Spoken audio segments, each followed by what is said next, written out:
Fala crianças, bom dia, boa tarde, boa noite. Estamos aqui hoje para mais uma videoaula de matemática, continuando o nosso conteúdo de frações.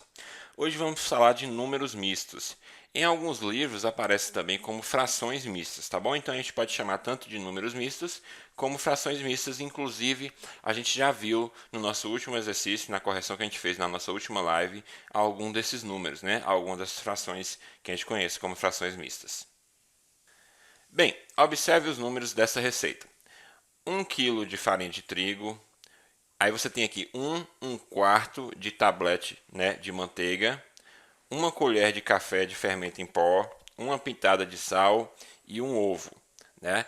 E aí você percebe, ó, que todos aqui tem um e um, né? Mas aqui você tem um com um quarto, né? Então a quantidade de manteiga dessa receita foi expressa por um número misto, que a gente falou, né? Que também é conhecido por frações mistas. O que é então um número misto? Se você observar bem, esse número misto vai ter o quê? Uma parte que a gente chama de parte inteira, que é a parte completa, digamos assim, né? E mais uma parte que a gente chama de parte fracionária. E aí foi o exemplo que eu utilizei lá na última live, quando eu falei de chocolate. Né? Então, o que seria aqui se a gente tivesse falado de chocolate? Seria uma barra de chocolate, né? Mais um quarto de outra barra. Então, seria uma barra dividida em 4 pedaços, você só ia pegar uma parte daqueles 4 pedaços, tá bom? Então, é um pouquinho a mais de uma barra, digamos assim, né? E aqui é a mesma coisa, um pouquinho a mais de um tablete de manteiga. E aí está mostrando aqui, ó, o que significa esse número misto. É como eu acabei de falar no exemplo do chocolate, né? Você tem aqui o tablete de manteiga, então você tem um pedaço inteiro, né, da manteiga aqui, né? E aí você tem o outro pedaço, só que dividido em uma, duas, três, 4 partes. E dessas 4 partes, você só está querendo uma parte. Por isso que a gente está falando que é um inteiro mais um quarto do tablete de manteiga, tá bom? E aí, como a gente está falando, ó, representa um inteiro e um quarto de um inteiro, né? Um quarto do que era inteiro. E a forma de ler, né, esse tipo de número é um inteiro e um quarto, como a gente já havia pronunciado. Tudo bem? Então, vocês vão encontrar em algumas situações esse tipo de escrita, né, onde você vai ter uma parte que é inteira e outra parte que é fracionária. Observe que um quarto representa o mesmo que 5 quartos. Como assim, professor? Observa só. Se você pegar as duas partes inteiras, suponha que você tem aqui um tablete de manteiga, um pedaço de chocolate, né, uma barra de chocolate, por exemplo, né? E aqui você tem outro, né? Então você teria o quê? 2 tabletes aqui de manteiga. Mas você está dividindo em 4 partes cada um deles. Então você tem aqui uma, duas, três, 4 partes. E você tem aqui uma, duas, três, 4 partes também, tá bom?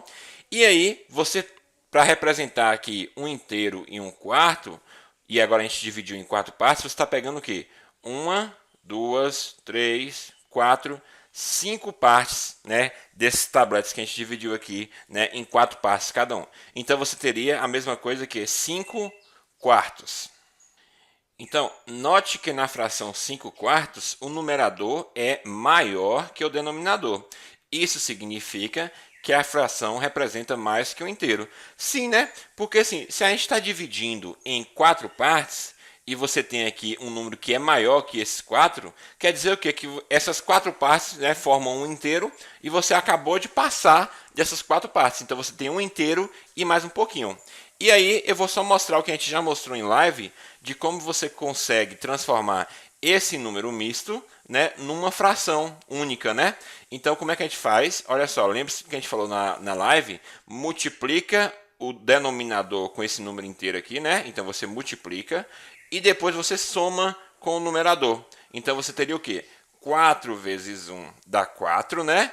4 mais 1, 5. Então, por isso que a gente chega nesse valor de 5 aqui. E o 4 no denominador permanece. Então, você pode dizer que 1 inteiro com 1 quarto é a mesma coisa que 5 quartos. Ok? E aqui a gente traz mais alguns exemplos de números mistos. Por exemplo, você tem 3 inteiros e 1 meio, né? ou você tem 2 inteiros e 3 quintos, certo? Então, mais alguns exemplos aqui de números mistos e aqui uma aplicação desses números mistos. Normalmente, quando você, né, seu pai, sua mãe, né, vai comprar algum cano para algum tipo de obra na casa, esses canos, eles normalmente são vendidos em polegadas, né? É a unidade de medida que corresponde a aproximadamente 2,5 cm. Então, assim, quando você normalmente vai pedir um cano numa loja, né, no material de construção, normalmente você fala assim, me dá um cano de meia polegada, né? Então a gente tem aqui, ó, um meio, né, de polegada, 1,5 polegadas, digamos assim. Então é bem comum esse termo, na verdade, né, nos materiais de construção, quando a gente se refere aos canos. Observação: há também frações cujo numerador é maior que o denominador e que representam números naturais. Sim, o que quer dizer isso aqui? Que alguns números naturais, então lembrando, o que são números naturais? É ali a partir do zero, né, a parte positiva. Então 1, 2, 3, 4, 5, né, todos esses são o que a gente conhece como números naturais. Então alguns números naturais a gente consegue transformar em frações, a gente consegue representar através de uma fração. Como assim, professor? Então observa só, você tem aqui, ó, 8 quartos, certo? E a gente sabe que a fração nada mais é do que uma divisão, né? Fração é a mesma coisa que parte de algo, então é uma divisão. Então, quando você pega aqui o 8 e divide por 4, você tem o resultado 2. Então, você está escrevendo o número natural 2 em forma de fração 8 sobre 4, né? E assim a gente poderia escrever outras coisas também. A gente poderia escrever, por exemplo, 6 sobre 3, que também é igual a 2. Por quê? Porque quando você divide 6 por 3, você tem o resultado 2, tá bom? Então, muitas vezes a gente consegue representar o número natural em fração, tá bom? Então, às vezes vai ser preciso você fazer isso também. E aí vamos falar um pouquinho aqui agora de frações equivalentes, que basicamente tem a ver com o que a gente falou aqui anteriormente. Observa só, algumas frações representam a mesma quantidade em relação a um inteiro. Como assim? Essas frações são chamadas de frações equivalentes. Observa só que nessas 3 imagens aqui, 1, 2, 3 imagens, você tem a mesma figura, né, que é aqui um retângulo, né? Você percebe que essa figura aqui é um retângulo, essa figura aqui é um retângulo e essa figura aqui é um retângulo. É a mesma figura, só que você está dividindo essa figura, você está fracionando essa figura em partes diferentes, né? Então aqui você pegou e dividiu exatamente ao meio. Então você tem o quê? 1 sobre 2, ou seja, você tem meio, né? Você pintou aqui, ó, uma parte de duas que você tinha, né? Aqui o que a gente fez? A gente fez várias divisões, então a gente fez basicamente aqui 6 divisões, né? E você pintou o quê? 1, 2, 3. Então você tem o quê? 3 divisões, né? Melhor, 6 divisões só com 3 pintadas, né? Aqui você dividiu também de outra forma. Você já dividiu em 8 partes. Só que dessas 8 partes você pintou o que aqui? 4. Mas se a gente for perceber bem, ó, você está pintando a mesma parte, ó. Se a gente for passar uma linha imaginária aqui, ó, você está pintando essa parte de cima aqui que está pintada, é essa mesma parte de cima, que é essa mesma parte de cima aqui. Então, você está pintando a mesma parte, só que está representado de formas diferentes, no sentido de frações, né? Então, são frações diferentes, tá bom? Mas, quando acontece isso aqui, de você preencher a mesma área, né, que a gente está mostrando aqui, a gente vai chamar isso aqui de frações equivalentes. Então, o que seriam essas frações equivalentes? Observa só, eu estou falando que 1 sobre 2 é equivalente, a gente vai representar dessa forma aqui com esse sinal de igual, tá bom? É equivalente a 3 sextos, que é equivalente também a 4 sobre 8. E como é que você transforma, como é que você consegue chegar nessa fração equivalente, professor? Observa só, de 1 para 3, eu fiz aqui uma multiplicação por 3. Da mesma forma que de 2 para 6, eu fiz também uma multiplicação por 3. Da mesma forma que se você apagar aqui, ó, você observa o quê? Que de 1 para 4 eu fiz uma multiplicação por 4 e de 2 para 8 eu fiz uma multiplicação por 4 também. Ou seja, você vai conseguir frações equivalentes se você fizer a multiplicação tanto em cima quanto embaixo, numerador e denominador, por um mesmo valor. Então a gente multiplicou por 3, a gente multiplicou por 4 e acabou chegando ali em frações que a gente conhece como frações equivalentes. Observe que ainda poderíamos subdividir o retângulo em mais partes, encontrando, por exemplo, a fração 8 sobre 16, que também é equivalente às anteriores, né? Então, observa só, quando você tinha aqui 1 sobre 2, né? Eu estou falando que 8 sobre 16, ó, vou colocar 1 sobre 2, eu estou afirmando que é equivalente a 8 sobre 16. Por quê? Porque eu multipliquei em cima por 8, né? E multipliquei embaixo por 8. Né? Então, eu multipliquei em cima e embaixo por um mesmo valor. Tem que ser pelo mesmo valor, tá bom, crianças? Então, conceito. Frações que representam a mesma quantidade em relação a uma unidade são chamadas aqui de frações equivalentes. Ok? Da mesma forma, temos aqui outros exemplos de frações equivalentes. Inicialmente, você está vendo aqui um cubo, né? E aí você tem o quê? Uma parte de 3. Né? Esse cubo você consegue visualizar aqui, ó, 1, 2, 3 partes. Né? E você pintou uma dessas partes. Então, você tem uma parte pintada de 3. Certo?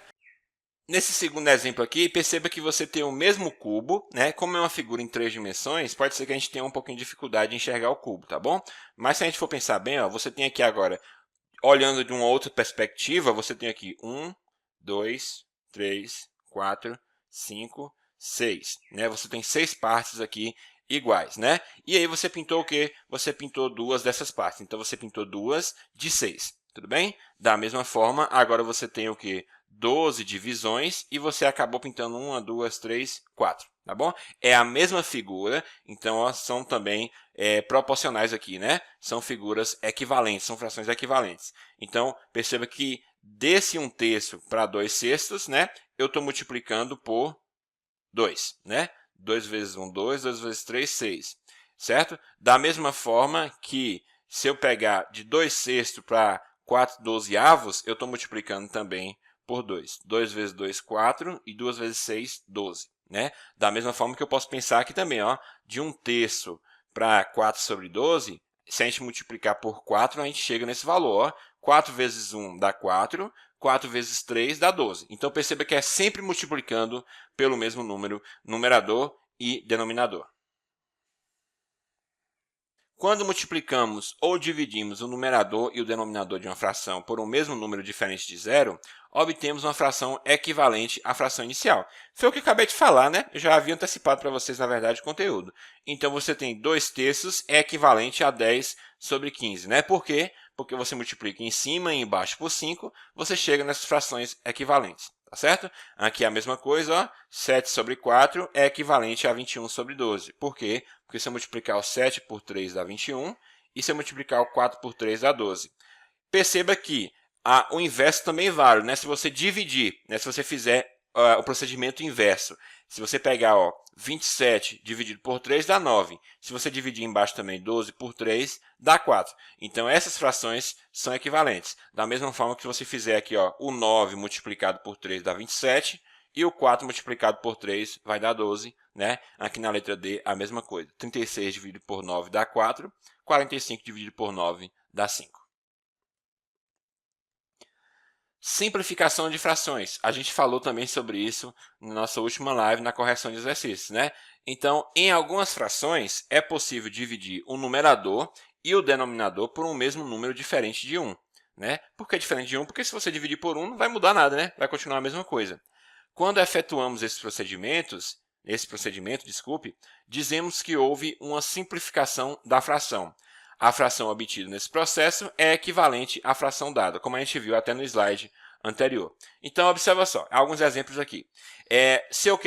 Eu cheguei, igual a gente chegou no resultado na nossa última live, suponha que eu vou resolver uma questão de fração e cheguei nesse resultado aqui, 6 sobre 10. Eu consigo simplificar essa fração, eu consigo diminuir um pouquinho essa fração aqui, né?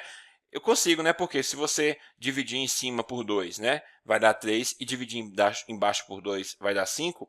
Então, você chega em 3/5. Essa fração 3/5 ela é equivalente a 6 sobre 10. E aí, quando você chega nesse 3/5 aqui, perceba que agora eu já não consigo mais simplificar. Não tem um número que eu consiga dividir em cima e embaixo por esse mesmo número, né, para dar aqui um valor, digamos assim, que exato, né? Então, a gente para por aqui. Tá bom? Essa fração eu vou mostrar mais na frente, a gente vai chamar esse processo aqui de irredutível, tá bom? Mas daqui a pouco a gente faz um comentário sobre isso aqui. Olha só, aqui é a mesma coisa. Ó. Você chegou no resultado 3/6. Eu consigo dividir em cima e embaixo por 3. Então, vai dar 1/2, que é uma fração equivalente a 3/6. Observa a letra D, ó, que são várias frações equivalentes. Eu cheguei aqui em 60/36. Posso dividir por 2 em cima e embaixo, vai dar 30/18. Posso dividir por 2 de novo em cima e embaixo, vai dar 15/9. E posso dividir agora por 3 em cima e embaixo, que vai dar 5/3. Aí, quando a gente chega aqui em 5/3, a gente chega numa fração que a gente vai conhecer como fração irredutível. Perceba que eu poderia já ir direto da 60/36, essa primeira fração aqui, para a última, né? Para chegar já de vez nos 5/3, para não precisar fazer tantas divisões assim. Divido por quanto? Qual é o maior número que eu consigo dividir ali? Pensa que se eu dividir em cima e embaixo por 12, eu chego na mesma resposta. Se eu pegar o 60 e dividir por 12, eu tenho 5. Se eu pegar o 36 e dividir por 12, eu tenho 3. Então, quando você pensa no número maior possível, que você consegue dividir os dois, né, o numerador e o denominador, você chega nesse resultado de forma mais rápida, nessa última fração aqui, de forma mais rápida.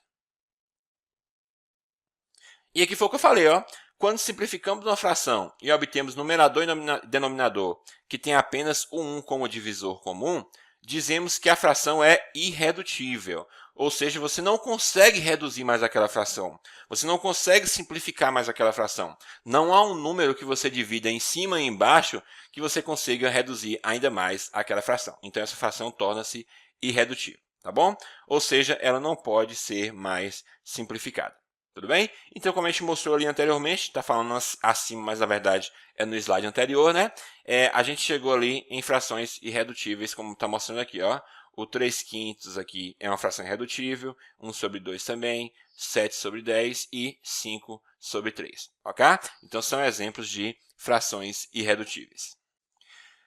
Bem, amores, então paramos por aqui, então. Vamos fazer um pouquinho de exercício em relação a esse conteúdo que a gente acabou de aprender, tá bom? Porque é uma parte muito importante da matemática. Muitas vezes a gente vai precisar fazer essa simplificação de frações, né? Para chegar num resultado mais comum, digamos assim, né? Mais fácil, menor, digamos assim. Então, a gente precisa praticar um pouquinho mais dessas atividades aqui, tá bom? Então, eu quero que vocês façam a página 155, as questões 4 e 5, e a página 156, as questões 6 e 7, ok? Então, por hoje a gente fica por aqui. Um abraço para vocês, até a próxima. Tchau, tchau.